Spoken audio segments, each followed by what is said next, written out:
20 years ago, I dreamed of this. I literally dreamed of this job. And I'm not perfect. There are moments where I feel down. There are moments where I feel overwhelmed. There are moments where I feel you battle imposter syndrome, you battle negative thoughts, you battle all kinds of crazy things. And so there are some people who are like, get over it. Nah, I cannot get over it, because if I am that guy, then I should be banned from journalism.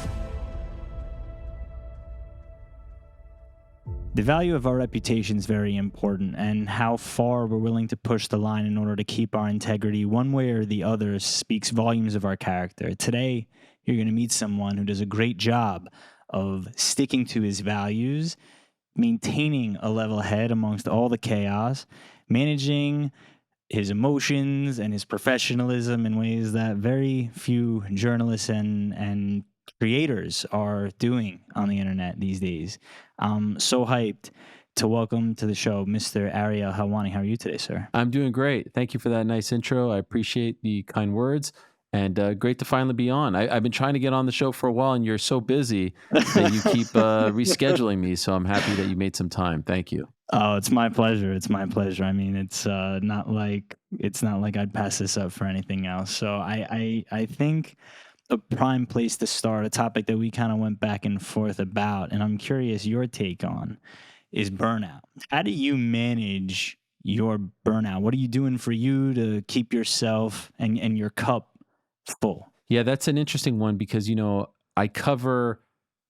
like to think that I cover combat sports, obviously specifically MMA. And as you well know, there's no off season, right? If you're a basketball host, a reporter, journalist, a football host, there's a break, and there's kind of ebbs and flows to the year. With us, if you're just covering the UFC, that's 43 events. And then there's all the other stuff. And then if you're like me and you love boxing and other sports as well, it just never ends. You have to be careful, and you have to be in tune with how you're feeling. And so one thing that I've done that's been a huge help to me is I go twice, if I can, 3 times a week. I go to a gym, and I work with a trainer, and we primarily focus on boxing, but also weight training and things like that. But I love the boxing stuff. Like when he says, today we're just going to do boxing, I'm like, yes, this is amazing. And the difference between how I feel going into that hour session as opposed to, a day where I can't work out, and then compared to how I feel on the back end is just, the difference is just astronomical. It's a huge benefit to me. You can't look at your phone. You're not thinking. Sometimes the mind trails, but you're not thinking about work or personal things. Like, you're just kind of focused on what you are doing. And there's so much, technology, and there's so much news, and there's so much information, and there's just so much being thrown at us every day. It can get very overwhelming. And I'm not perfect. There are moments where I feel down. There are moments where I feel overwhelmed. There are moments where I feel it's too much. I need a break. I'm suffocating. I try my best to put it in perspective, and I try to remind myself that, 20 years ago, I dreamed of this. I literally dreamed of this job. And there are times where I feel like it's just a dream that's going to an end. And so anytime I catch myself complaining or feeling unappreciative or feeling burnt out, I just have to remind myself that, like, what are you burnt out from? Oh yeah, you're burnt out from doing shows and speaking to the best and coolest athletes on the planet and talking to an audience that, hopefully loves and respects you. So I can't take myself too seriously. And luckily it doesn't happen often where I'm feeling this way. That reminder of being where you wished you were years ago is like the biggest just relative marker to help, I guess, get through, right? Like I always forget that the things that I wished I could do years ago, I'm doing now. And now where I'm at, wishing I could do more, I have to remind myself. I mean, it's crazy to hear you talk about it, right? Because you have this incredible platform that you've earned over the course of many years that's put you in the spotlight, controversy, and otherwise, obviously a lot of positive in there. And to hear how you navigate it through expressing yourself through movement. Boxing, I didn't see coming. That's actually really cool to hear that you're so into it. Love it. Adore it. I give me that over, running on the treadmill or weights and things like that. I love the workout, but I love the stress relief that it gives you and all that stuff. And going back to the previous point, there are definite times where I feel like I've lost track of where I am and you are complaining about something, complaining about going to an event, going on a plane, a trip, a show, whatever, an assignment. And I'm like, what? I mean, this is all I ever wanted, man. And there was a period in my life where I thought none of it would happen. Or, it's so hard to break through and it's so hard to keep an audience, maintain an audience. And there's been ups and downs. And I thought I was on the verge of it being taken away. And I thought I was going to be irrelevant. I mean, just so many things. You battle imposter syndrome, you battle demons, you battle negative thoughts, you battle all kinds of crazy things. And so I really try to be as grateful and appreciative as possible because that's actually been a thing that I kind of regret about my youth. I feel like I took some things for granted or I kind of focused on the wrong things or I definitely sweated the small stuff. And as I get older and realize that we don't have an infinite amount of time here on this planet. It's important to celebrate, the good moments and the small moments, and it's important to be very, appreciative and grateful for everything that you have. And I'm sort of in a constant state of trying to remind myself of all of that. Let's talk about the imposter syndrome for a second. How have you managed your headspace in moments where those negative thoughts are coming through and it sounds like you've experienced imposter syndrome firsthand? How do you manage it? Oh man, I mean, there are times where, like when I got to ESPN, first of all, like you're on Sports Center and I was the kid who went on trips. I'm from Montreal, and we would travel to the U.S. and I was always obsessed with American media and American sports. To me, moving to New York was always the dream. I was a gigantic Knicks fan. Like I just wanted to be in the city. We would go to New York or Boston, like on these road trips, Vermont, and I would watch Sports Center over and over. And this was in the early days. Like in the 90s, they would just have like a 1 hour Sports Center and then they would repeat it from like 6 a.m. to noon. And I would just watch it and be marveled at how good they spoke. And now here I am, I'm on the Sports Center set. And I would always say, like right before we would start recording, I would say to the anchor, I'd be like, I feel like I want some sort of like fantasy camp. You could be a broadcaster for a day thing, you know? How did I end up here? How did this Jewish kid from Montreal end up here? And I remember in 2019 when they gave me some NBA sideline gig assignments.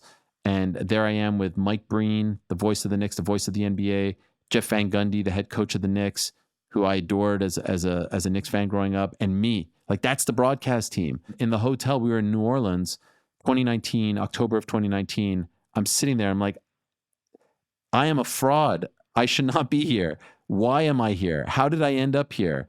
They're going to realize that I'm not who they may think I am or something like that. And you have to have this like internal battle with yourself. And once the plane takes off, so to speak, and the show starts, you stop thinking about those things. But I'm a very anxious person and I'm an overthinker and I doubt myself and all that stuff. It happens all the time. I was on the stage, and I know this is a somewhat maligned fight, but I'm on the stage at the Apollo Theater in May in Harlem, and it's me, Jake Paul, Mike Tyson, Katie Taylor, Amanda Serrano in front of I don't know, 1,000 or so people in attendance. And I'm like, me? What am I doing here? Why? I had like a Mike Tyson's Punch Out game, and I would just be in my parents' basement playing that, or like I'd order the pay-per-views, and I'm the guy. Like, when is Bruce Buffer coming out, or Michael Buffer coming out, or Jimmy Lennon coming out? Like, when are those guys coming out? Well, how? So you constantly have these things, no matter how many times people tell you, "Oh, you're good, you're great," this and that. Maybe that's the secret to the success, that I still feel this way, and I don't know if it'll ever go away. But yes, till this moment, I doubt myself. I question myself. I think that, I'm not who people think I am. The battle continues in terms of trying to suppress those feelings and thoughts and continuing to do as good as possible. It's a topic that I talk about often because, especially with high performers like yourself, that's how I'd categorize you from a distance, if you will, and now firsthand. And now I get to tell you, there's like this common theme of like, I don't want to speak for you, but an inferiority complex, right? Like you don't belong. And I was speaking with Matt Higgins, who's one of the guest shark on Shark Tank. I don't know if you know Matt, but he was talking about how there's no final arbiter on belonging and how no one ultimately gets to make that decision except for you. And when I watch you on the Zone or the MMA Hour or listen to you talk about UFC, there's like this compelling confidence that you just know what you're talking about. And most people don't know what they're talking about. So all those things that you're sharing now, where you play the video games or just immerse yourself in the, you know, the cyclical nature of the ESPN in the 90s going on over and over, all that's in your head, and like that's the springboard for where you're at, because you know all of that content, and that's what you came up on. So I feel like firsthand, and in going researching your career, I know that what I have heard in your own words, that there was kind of this element of not belonging when you were coming up. You'd be in class, you'd be looking at Sports Illustrated, you'd be reading about all the top broadcast sports journalism schools, and Syracuse ends up being the one that you go through. You're wearing the Syracuse hoodie now. I'm curious what it was like to go from a space where you felt like you were the only person who had that field of interest, and then now you're immersed in this culture of people that have the same kind of passion for the subjects that you have. What was it like being in that environment? How did that supercharge you or dissuade you from pursuing a career in broadcast journalism? Yeah, it was extremely tricky, and thank you for doing that research. I appreciate it. It was very difficult because I kind of always view myself as a bit of a lone wolf slash underdog. You know, dating back to when we were kids, I have two older brothers. They loved the Chicago Bulls. I chose the Knicks. They loved the Dallas Cowboys. I chose the Buffalo Bills. Like I always just want to be different, and that was part of the reason why I think I was drawn to this particular field as well. I'm growing up in a community where everyone's just kind of following the family business. No one leaves Montreal.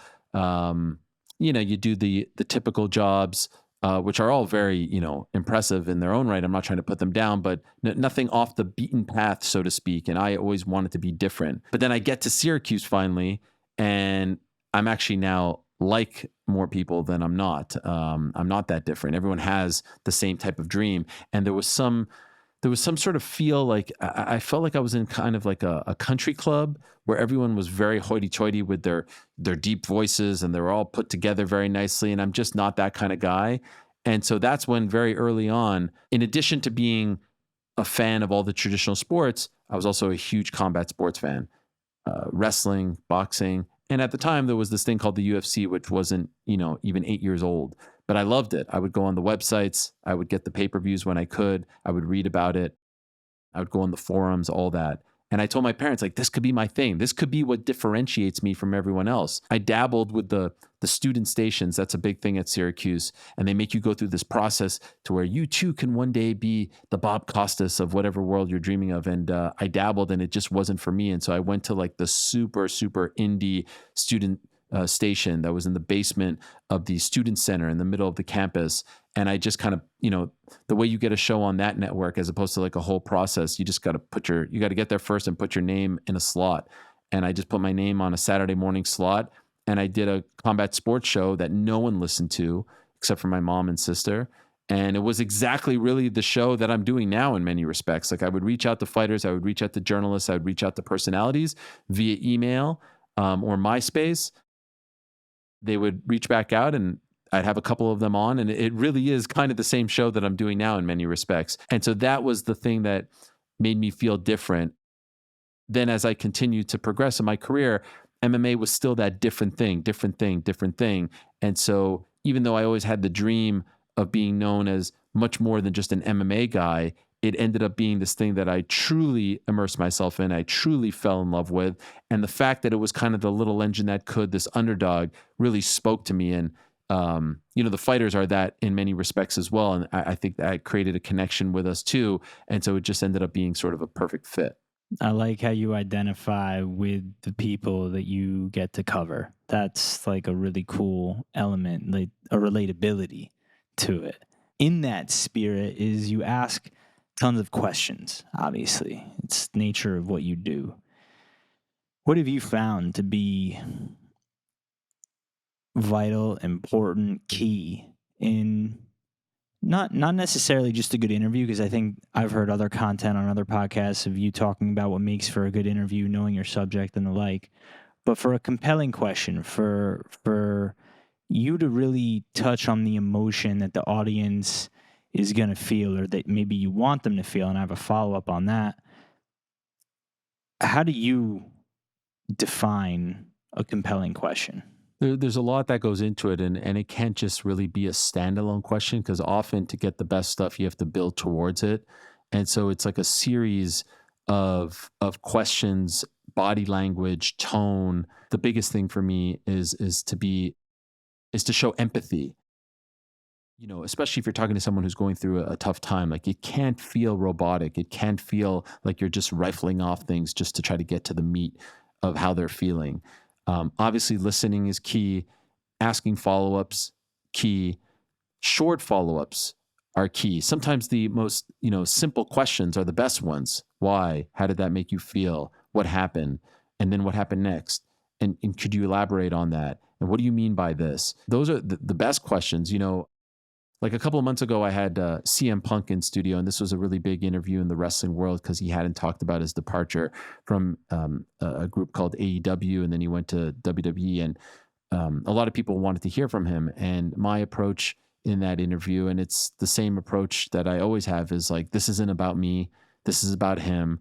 If he wants to talk for 6, 7 minutes, you got to let him talk for 6, 7 minutes. And then you got to ask the follow-ups that, people will want you to ask, and you got to stay out of the way. So sometimes I equate it to a boxing match where it's like you throw a jab and then you kind of sit back and you wait to see what they do. And obviously the jab isn't meant to be a negative thing, but like in and out, in and out. And one thing that I've always subscribed to, especially early on in my career, is like you have to act professionally, but think like a fan. And what I mean by that is I have an incredible opportunity here to talk to the biggest stars in the world, especially in the world of combat sports, right? Dustin Poirier comes on my show after he loses maybe his last title fight. There's 100, if not 1,000 people that would love to talk to him first. I get that opportunity and I better not blow it, you know? And so I can't just sit there and ask stupid stuff. Nothing pisses me off more than when I listen to a podcast and I'm like, you got this guy. Now you're just wasting time asking nonsense. You know what I mean? It drives me nuts. Or I was watching, and I don't want to be too specific about this, but because it will be obvious what I'm talking about. But I was watching a sporting event recently, and it was a big moment. And I love to listen to the interviews. That's my favorite thing. Or like between the reporters and there was a lot of emotion involved, and the interviewer was showing zero emotion and was showing zero empathy, and it was like they were reading the questions off a paper, and it was driving me nuts. Like, just feel the moment. These questions were prepared 2 hours ago. You could tell they were not reacting to what they were seeing, feeling, and experiencing with the person standing next to them who was going through an incredible range of emotions. It's like you and I, we go to a coffee shop. I'm not showing up with a sheet of questions and just being like, and then so what happened, and what is your day look like tomorrow, and what are you doing this weekend? Like, we're just vibing off each other. And if you have a vibe, I'll have a vibe. And if you bring something to the table, I'll try to offset that as well. And so I love the challenge. Like, one thing, and sorry for going long on this, but I could talk about this stuff forever. Rory McDonald was a fighter that was very popular a few years ago, and he was a very sort of dry Canadian guy. People would be like, oh, he's such a boring interview. And I'm like, no, I love the challenge of talking to Rory McDonald because I want to try to like dig deeper and see what really makes him tick. And people would call him the Canadian Psycho, like the American Psycho movie. And I had a guy on my show yesterday named Peyton Talbot. And this guy is in his early 20s. And on the surface, we don't have a lot in common, but I love the challenge of trying to meet him at his level and ask him about things that he's interested in and what makes him tick and why he's so quirky. Like, if I could do that from now until I'm 80 years old, and it's interesting because my wife and I joke about this all the time. Like, if she wants to invite a couple over for dinner, I will complain about this between the moment she tells me and the moment they'll come over. And I will be nervous about it, and I will dread it, and I will lament it, and all these things. I don't like actually going out with friends. I don't like when someone says, let's go for a coffee. I don't want to do it. I want nothing to do with it. But you and I with microphones in a studio watched by thousands and thousands of people, sign me up for that all day. I don't know what the difference is, but I love that way more than I love the personal stuff. And so, I don't know, that makes me a bit weird too. I was at that Dustin Poirier fight. It's really cool that you got the chance to. I was really pulling for him. I really wanted him to get that one. I felt like that was the vibe in the whole arena.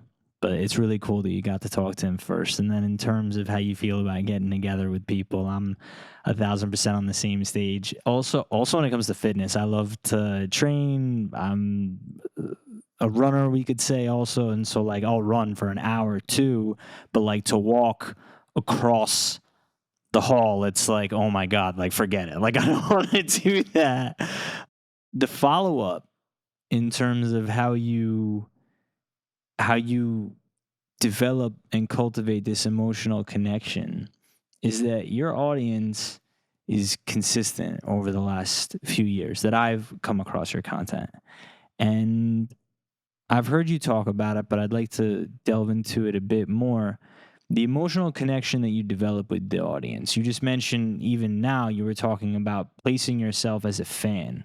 Having accumulated an audience of millions across multiple platforms, what has been the catalyst, in your opinion, that allows you to maintain that attention, capture that attention, and cultivate that connection with your audience? I think it's a few things, but if I had to pick one thing, and it's a tough one for me to answer because I feel like it's more of a question to someone who may consume my content. You know, like why do you do so? But my theory is authenticity. I think when I came in to the sport, when they first noticed me, this is like 2007, I wasn't some broadcaster guy who looked the part, who sounded like your traditional polished broadcaster, who acted like that. I didn't come across as a phony who was just sort of hitching his wagon to the cool new sport. And I was rough around the edges. I was awkward. I was shy. I was all those things. And I think the fans recognized that, but I think they also recognized that I knew my stuff, that I was legit, that I was truly a fan, that I stayed up and watched all the fights and that I cared about it and I knew about all the fighters. And ultimately, I think that that's what they respected most. And then they stuck with me because they realized I would like to think that you know that I knew what I was doing, that I went to school for this. I ask, you know, the right type of things. I do my research. I'm professional. I'm informed. Obviously, came to light recently with the whole Conor McGregor thing. Like, you know, I talk to people. I know how to practice journalism. It's not a lost art per se, but it's just not common now. It's, you know, the stuff that people consume, especially on YouTube, is just a lot of like talking head stuff or creator stuff. Let me just sit here and kind of wax poetic and hope that something is right. And so I don't know, maybe because I haven't done that sort of thing in a while, people were like, well, what the hell do you know? I'm like, nah, you know, like you have to actually talk to people, and everything that I say is informed. Even when I speculate, it's informed. Even when I'm kind of guessing, it's informed. It's due to conversations, it's due to things that I'm hearing. And that to me is a form of journalism. And so I think that people recognize that, and that I'm not wrong. This is the thing I've always said about like my detractors. Like, if you don't think I'm a good interviewer or broadcaster, um, you don't like my style, you don't like my personality, you don't like the way I look or I sound, like I could live with that because there's nothing I could really do. Like, you can't say that I'm wrong. You can't say that I'm unethical. You can't say that I'm biased. I don't think any of that is fair, especially towards people who have done like some crazy stuff towards me. And I really try to compartmentalize these things. And I'd like to think that through all the trials and tribulations and the BS, people have been able to recognize that and appreciate that. And again, there's other games in town. I'm not going to sit here and say like I am the end all be all, but I'm very proud of the fact that, you know, this journey essentially, like, I'm not counting the Syracuse days because that was a whole other chapter, but like this particular journey started in '06 for me. You know, here we are in 24, and I still feel like I have that connection with the people. And there's ups and downs, and there's moments where you kind of wonder how things are going to play out. But that's something that I'm very proud of, and something that I don't want to lose that, because if you don't have that connection with people, if they don't believe in you, if they don't trust you, then what do you have? You have nothing. Hi, everyone. Welcome to Inside the Inspired. My name is Jonathan Cohen, and I have a quick favor to ask you. If you're getting any value out of this content, please take a second to subscribe to the channel. You help us reach more people, and you can also stay up to date with all the latest content coming your way. Thank you so much for tuning in. I'll catch you in the episode. You mentioned practicing journalism as a lost art. At the top, I talked about reputation, integrity, and there's this fine line that you walk. So we could tap into it now, where You have to cultivate sources, relationships, and like you said, you're informed and things that you hear. The McGregor Chandler fight was one prime example of that, among many others. How have you cultivated those relationships? What's the reputation that you've built over the last decade plus in sports journalism that allows you to be such a wealth of information now? Well, I try to not treat these people like robots, meaning give me, give me, give me, give me. What's it like? I want this. I need the news on this. I need the scoop on that. I need this interview. Like, I think one important thing is to, treat people who would be deemed sources as human beings and have relationships with them and have, when I say friendships, I don't mean like, let's go for dinner. I just mean like, be friendly. Ask them how their family's doing. Ask them how their kids are doing. Ask them how you're feeling, thoughts on this and that. Hey, good luck to you and your fighter this weekend. I don't want anything. I'm just sending a sentiment. That's important. And I don't do that to try to like bank on that in the future so that it pays dividends, but like you need to have a relationship with these people.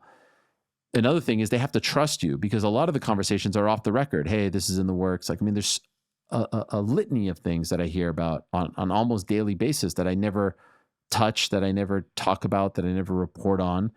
And they need to know that if someone tells me something, if they tell me something, it is in the vault, it is in the bank forever, unless they tell me otherwise. I always tell people, especially people that I meet, like, new sources, if you will, new relationships. Everything to me is off the record unless noted otherwise. That's not the case for all journalists. But if you call me right now and tell me like this fight is being worked on, like that's not just because you're a quote unquote source, that's not a green light to report it. I need to make sure, and I need to note that there's not a single person on the planet that I've dealt with in combat sports or any type of entity that can say, Ariel burned me on this. I told him this and he burned me. He betrayed my trust. It was supposed to be off the record. It's on the record. And that's why the 199 saga, if you know about that, bothers me so much when people try to make up a story that I was told something off the record, that I was told something in confidence and I ran. Like, that never, ever, ever happened. There are some people who are like, get over it. Nah, I cannot get over it, because if I am that guy, then I should be banned from journalism. I should be banned from the profession. No one should hire me. No one should want to be in business with me. And more importantly, no one should want to talk to me. If I'm the kind of guy that you tell something to and I just blab it out and report it and share it with the world, I should be done. Like no ifs, ands, or buts. That is the number one rule that you cannot break. And I've never broken it, and I will never break it. And I would go to jail before revealing his sources. I've had people yelling and screaming at me, top of their lungs, tell me who told you.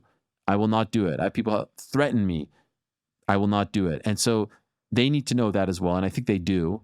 And so all of that kind of comes into play. I'm trustworthy. I'm not just taking from them. I'm a normal human being. I'm respectful. I'm thankful. I'm grateful when they get me something, when they get me an interview. I'm appreciative. They know that. And it's just kind of like a mutually beneficial relationship, and long may it continue with as many people as possible. I meant to say it before when you were answering earlier, but you would have made a fantastic attorney if you decided to go and pursue that route. I'm just saying. That was the original dream. Like, before I knew what journalism and broadcast, like 10, 11, 12-year-old Ariel, with my parents, it'd be because they'd say I like to ask a lot of questions or I'd like to argue. There's a movie called Home Alone. Obviously, I'm sure you've seen it. Sure. The first one. Yeah. The first one is the classic. And there's that scene with the kid in the van as they're all going crazy. And he's like, does this van have 4-wheel drive? Does it have automatic brakes? And the guys are like, I don't know, kid, hit the road. And, they count him as Kevin. And so my friends would always say that I'm that kid, because I would ask questions over and over, different types of questions in different types of ways. And so I guess it was preparing me for all of this. But yes, in the early days, we used to joke that I was going to become an attorney, but I don't know if that one was for me. I don't know if I could do it, to be honest. The nature of the follow-ups, I think, is what makes me think it so deeply. There's a cadence, there's a tonality, like you were talking about, and the way that you understand sequence of events, extracting the information. That's what made me. I have a background as an SVU prosecutor, so it made me think about that when you were talking about it. And if you hit a roadblock, you got to go somewhere else, and then you got to come back to it. And yeah, it's a whole thing. It's a fun dance. I feel like you're a bit more refined than even the finest attorneys out there at this point, and some of them have been on this podcast. All due respect, but it's still like you have a different kind of compass. I feel like when it comes to getting the information that you need, and part of that is the ability to navigate conflict. And you mentioned the saga earlier. There's been a few areas where you've been in the public eye and you've navigated it with grace, in my opinion. Say someone would face something where their name is brought into the spotlight and it's not highlighted in the best light, especially around a topic that you personally love, or a sport that you personally love. How do you navigate that kind of public highlight, if you will? Yeah, honestly, I don't even know because like thinking about it now, it gives me anxiety because no one strives for that. No one wants that. You kind of have to believe and know in your heart that you're in the right. And luckily, when all these things seem to happen, I feel like I'm in the right, and hope that people feel that way as well. And if you're not a liar, if you're not holding things, if you're not hiding things, if you're not trying to mask things, like it's easy to tell your truth. And early on in my career, whether it was before I went to ESPN or during my time at ESPN, I was kind of told to just kind of like take it on the chin. And it was only post ESPN where I felt like I need to start defending myself because there are people that are going to be out there trying to disparage me or make up things about me and take shots at me. And, I always kind of prided myself on being the professional one and the high road guy. And it's not about me and it shouldn't be about me. But, this is kind of what happens. It's a byproduct of the position. It's only really after the departure from ESPN where I was like, nah, I need to speak up a little bit. And some like that and some don't like that. And I try, I really do try not to make it about myself and try not to make it seem like I'm just responding to everyone. I kind of pick my shots.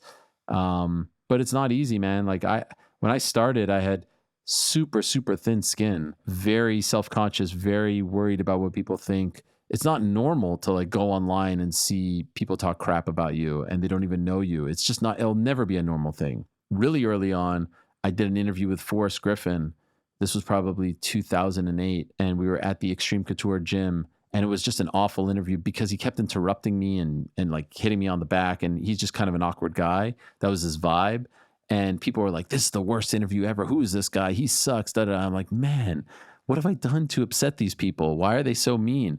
And this is '08, and there's obviously been some other moments. And so you try not to go deep into those rabbit holes and read the comments and let them get to you. And I try not to get too high with the good stuff and too low with the bad stuff, and just try to remember who I am and also remind myself that, I consume a ton of media. I consume a boatload of podcasts and videos and all that stuff. And I've never once in my life felt compelled to leave a comment of any kind, good or bad. And so I try to remind myself that maybe it's just different kind of people out there that do that. And the people that maybe I would associate, whether they like it or love it, just kind of watch it and move on or tell their friends about it. It's important to remember that because you can read like 50 comments and think that's the entire world talking smack about you or showering you with praise. And it's important to remember that that's not exactly the case. How has your world been impacted since October 7th, if at all? Ultimately, it would be crazy of me to be like, I've been impacted, like I don't live in Israel. I don't live in Gaza. I don't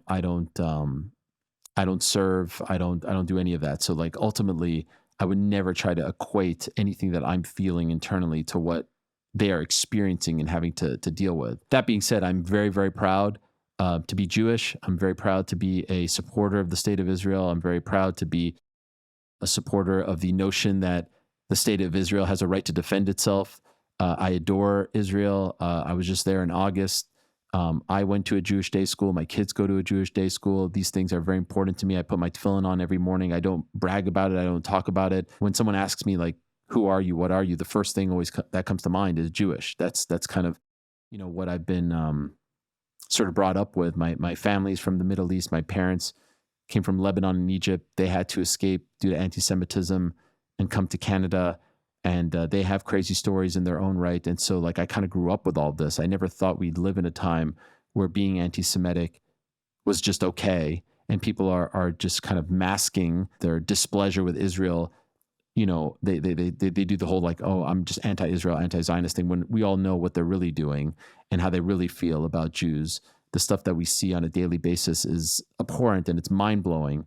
And then, to see how the world reacted to October 7th, and how I feel like they turned their back on us and just kind of swept October 7th under the rug, and still do, while innocent people are being held hostage. And even when these innocent people are being rescued, that's still, twisted into something negative. No other country has to deal with this type of thing. No other group of people have to deal with this type of thing. And so I have felt compelled, especially in the early aftermath of October 7th, to speak up. I've also felt very strongly that, people come to me for an escape, that, sports are supposed to be fun. And I really take pride in being an escape. I take pride in being a place where I don't like ram my personal feelings down your throat. And so I want to be respectful of that. As much as I may feel a certain way about a certain topic, I know you're not coming to me for that topic. You're coming to me for sports and fun and combat. And I want to be respectful of that. And so that's why, like, on the shows, I don't really go down that path. On my social media, at times I'll go down the path. And when it's appropriate, I feel like I need to speak up, I will. But I've never experienced anything like the last, 8 or so months in terms of the stuff I've read about myself, about Jewish people, just like open, blatant, disgusting words that have nothing to do with anything that I'm saying or anything that I'm doing on camera. So it could be a little disheartening. It could be a little uncomfortable. Getting some nasty messages makes me change the way I interact or consume social media, probably for the better. But nothing serious has happened, and nothing that has made me truly uncomfortable. Just more like sad for society and sad that we've gotten to this place. But make no mistake about it. Like I follow it all, and I adore Israel, and I just feel so proud to be a supporter, and so proud to be Jewish. The double standard that we have to face when something bad happens to other people, it's like a complete uproar. But with us, it's just like, yeah, you guys figure it out, and no one comes to our defense, and no one helps us out, and that's fine. No one has, and no one probably will, and it's just another reminder why we have to stick together, and why we have to support each other. And I could go on a whole 1 hour rant about the as a Jew crowd, and about the liberals and the Republicans. You don't want to hear any of my thoughts on this, but I'm very grateful that my parents raised me the way they did, and they gave me the foundation that they instilled in me, and that I'm now able to give that to my kids. Because the last 8 months, and I hope it ends tomorrow, and I hope there's peace, and I hope that there's no more suffering and dying, that all the hostages are released and all the killing ends. The last 8 months have just reminded me like what it means to be Jewish, and that ultimately all we have is each other, and we all have to support each other, including the state of Israel. So yeah, it's been fine, but it's just been a kind of a reminder and an eye-opening experience. It makes me so proud that you're so comfortable to use your platform, knowing the attention that you have, to highlight Israel in the positive light that you do in light of all the negativity, because it informs a much broader audience of your unique perspective, your worldview, and it's good how you manage that line of understanding your professional obligation, the one that you've created for yourself, but still also staying true to your morals and values and your spirit when it comes to being Jewish and the land of Israel. Obviously, I mean, everyone who listens to this podcast, or anybody who knows me, knows where my heart is. It's always with Israel, always has been. But the most disheartening thing for me, and you touched on it, has been the double standard. The way that I have stood for my friends who are of different ethnicities, color, and the like. It's been so disheartening not to receive a message or a word of kindness the same way they receive from me. Not that I did things with expectation by any means, but I don't want to say eye-opening because I'm someone who served. I worked in the Bronx for 3 years, man. Like, I get it, but at the same time, like, not to have the sensibility to just acknowledge evil when it's at your doorstep and on such a public stage, in such a light that they're proud of. Hamas, obviously, I'm referring to. It's been a very eye-opening experience, because I visited those concentration camps. I've seen the horror that unfolded. I've studied the Holocaust, and my grandparents were survivors. I just think that now, like you said, it's more important than ever to stick together. And just there's also we can't afford to have any kind of tolerance for any kind of anti-Semitism or injustice when it comes to being Jewish. And I'm just very proud, and I feel very comfortable um, to have this conversation with you. And I appreciate you having it with me. Obviously, getting back to what we're talking about, reputation is something that you've done a very good job of cultivating over the course of your career.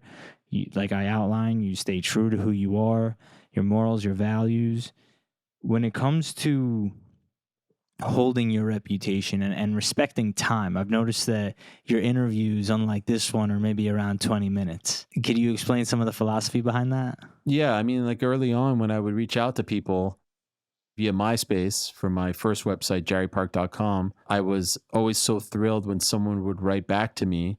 But every time I would, you know, get the interview and then do the interview, I always kind of had the next one in mind. So because I'm, you know, you're not covering me. So it's not like we're going to be talking every couple of months necessarily. You know what I mean? But I'm going to be covering these guys, at least in my mind, I will be. And so I want them to come back in 2 months or 3 months, etc. And I don't want them to, the next time I ask, I don't want them to be like, oh man, that's going to take up, an hour. I don't have time for this. So, 20, it used to be like 20. Now I've stretched it to no more than 30 unless you're in studio. Then I want to make it worth your while to come in studio. And so we'll stretch it. But yeah, I want it to be somewhat concise, somewhat short. Sometimes it will be a little bit less. And mainly it's because I want them to come back. I don't want to, I don't want to be a burden. I feel like I ask a lot of these people on a constant basis, and they'll say like, hey, you're helping me out just as much as I'm helping you out. But again, it goes back to what we were talking about earlier. I just feel like I'm bothering them, and they're doing me a favor, and I don't like asking people for favors. Like I'm the guy who I hate borrowing. Like if like when I was a kid and, I needed $2 from my friends, I would like freak out about it and run to my parents and be like, we need to give him back the $2. Like, I just don't want to have any sort of burden on my mind. Like anyone feels like I owe them anything. And so I try to be very mindful of that and be concise, and hopefully they enjoy it and they feel like I was fair and I asked good questions and I was researched and it was worth their while. And then they say, you know what, that was fun. Let me do it again. And especially as I'm starting to expand and talk to people that don't know me, and whether it's boxers or wrestlers or basketball players or anyone else, I want people to be like, that guy's good. That guy knows his stuff. And there's no greater thrill than when someone meets me for the first time and you could tell they're like, who is this guy? They're skeptical or they're not warm. They're not open. And then by the end, they're like, man, great job. There's no better feeling than that. And I'll say that to you, by the way, great questions, thoughtful questions, well-researched questions, different kind of questions. So much respect to you. In the couple minutes we have left, I want to get your take on whether McGregor is coming back. What do you think? Yes, of course. He was on the goal line. We were right there. Unfortunately, he got hurt, and I understand, even though I know that there was a lot of, money attached to it all, and a lot of people are upset and had plans. It was not an easy decision. I think he wants to prove people wrong, and I think he is fueled by this and has a run left in him. How long that run is, whether that run will be successful, that's only, up to him, and it remains to be seen. But I think we'll see him again, and the plan is for him to fight again this year. Whether they can figure out, is TBD, but that's what he wants. And if it was up to him, he'd be fighting in August or September latest. It's just a matter of whether the UFC can find a date that works for both of them. Please let the audience know where they can keep up with your journey. You could just look me up, same old places. I am excited. I'm going to the Olympics. I'm not competing, by the way. I am covering it for the CBC, the Canadian Broadcasting Corporation, which is a huge honor for me. So in my quest to evolve and do other things, because you only get one shot at this life, I'm going to be out there talking to swimmers, powerlifters, and race walkers and kayakers. And I'm going to try to do my best and try to not let that imposter syndrome kick in, because Lord knows there's a lot of other people who could be doing that job. But thank you again for having me. Thank you for the kind words and for the interest in the career and the support. I appreciate it very much. And thank you for your service. And I'm Israel Chai. I'm Israel Chai. Ladies and gentlemen, Mr. Ariel Helwani. Thank you.